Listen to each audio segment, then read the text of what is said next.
Welcome back. Still to come, Dermot O'Leary and Mr Selfridge's Ellen Love. That's actress Zoe Tapper.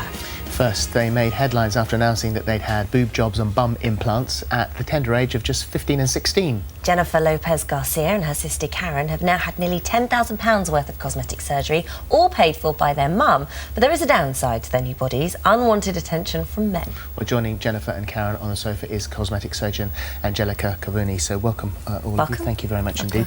Is your surname, the Lopez, is that coincidence?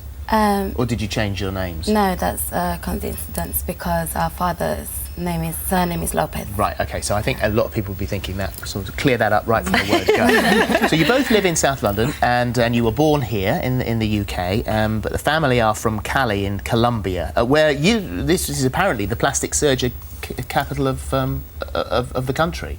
Cali? Is it unusual not to have surgery there? Well, the majority of the women nowadays, you go there to the city of Cali, they all have, the majority, I'm not saying all of them, but they all the majority do. And there's this specific look in Colombia and particularly in Cali that is seen as desirable, and this is to have a shapely, round bottom. Yeah, that's right. Yeah. So growing up as little girls, did you kind of have an image in your head of what would be the most desired look to have, of what you'd like to look like? Well, when I was 14, 15, we used to travel to Cali a lot. And you always used to see the girls, you know, with the nice small waist, nice curves, you know, nice buttocks, and, you know, so, you know, you used to see them and you used to say, you know what, I would like a body like that. And that's what you wanted, but you were very young at this stage. So did you sort of think, well, maybe one day, you know, puberty will hit and that'll take hold and the natural curves will come? Well, that's what my mum used to say. She used to say, you know, when I was 14, I started thinking, I would like that body, you know, the nice curves. And she used to think, you know, you're going to grow up, you know, your breasts are going to grow, you know, you can start gym and, you know, have a nice body. But then, you know, at the moment you want it things so quick that I didn't want to wait. So what were your bodies like? What were you unhappy about beforehand? So Jennifer, what about you? I'm Karen. Sorry, Karen. Well, basically, at first I didn't like my nose. Yeah. I liked my body because I was slim. But after done my nose, after seeing my sister as well, you know, doing surgery, I thought I wanted surgery as well. I wanted to have a, you know, a grown-up body. So principally, it was your nose first of all that you were unhappy with. And Jennifer, what about you? I was the main one was the breast.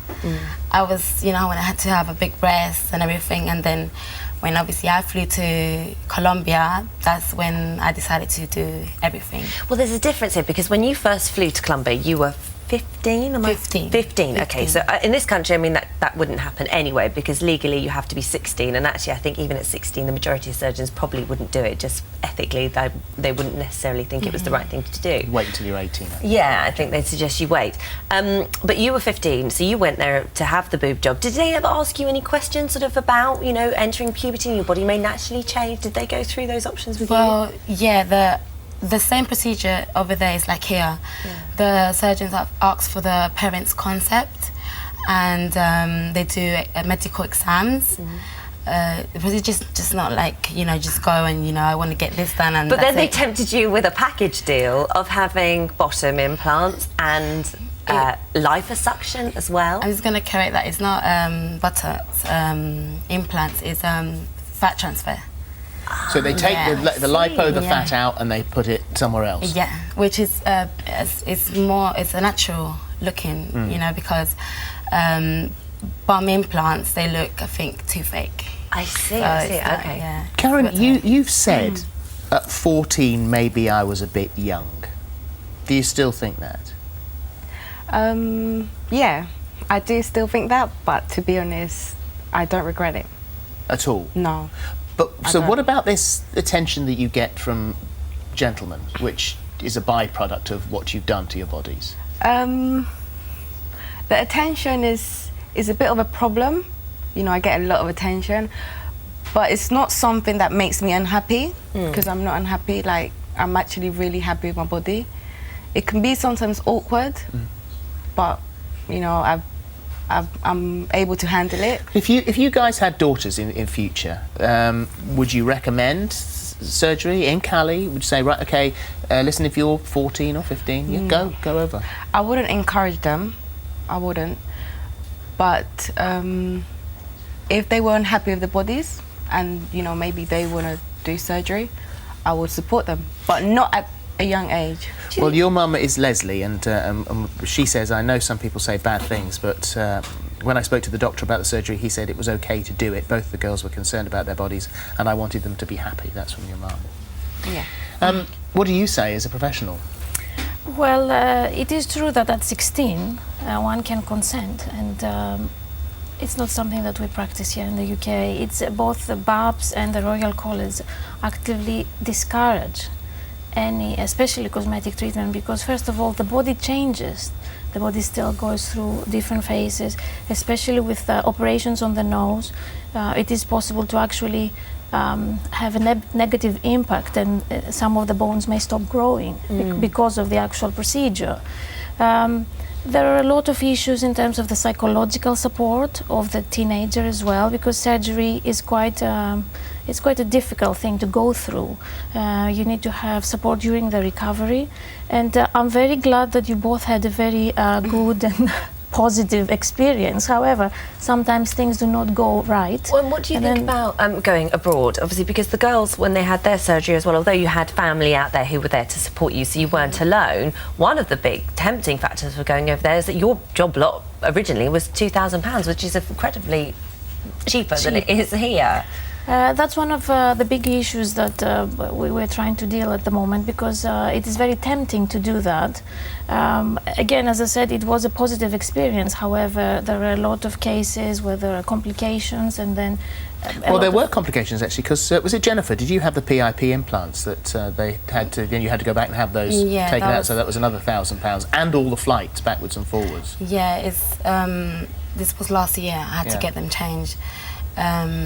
But I think, you know, various of women had the PIPs, and you know, all around the world. And well, it sort of works out to £4,000 for Jennifer, plus the £3,000 flights, and £5,500 for Karen, and the £3,000 flight. So it doesn't come cheap, does it? To look like this, you have to pay quite a lot of money. Yeah, it's not. It's a bit expensive, but compared to, you know, having a surgery, cosmetic surgery, and you know, in England, in the UK, it's much cheaper, because you know what we've done in a breast implant, liposuction.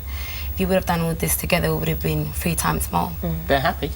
Very happy. Very. it's a lifestyle choice. However, I still would say, if I have daughters, that really you should wait at least until 18. You are in a lot better position, both mentally and also psychologically, to deal with the impact.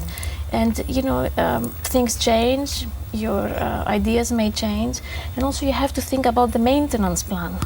You know, that's a very big issue, because well, is the bottom going to disappear? Well, it has to be maintained. You have to you do have a lot to maintain more. your bottom.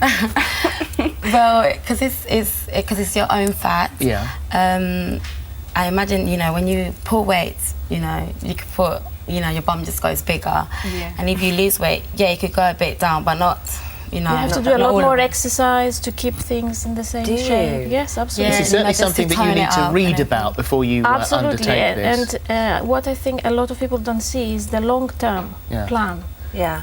Thank you. Fascinating. Thank you. Thank you very much. Thank you very much. Thank you. You're welcome. Well, let's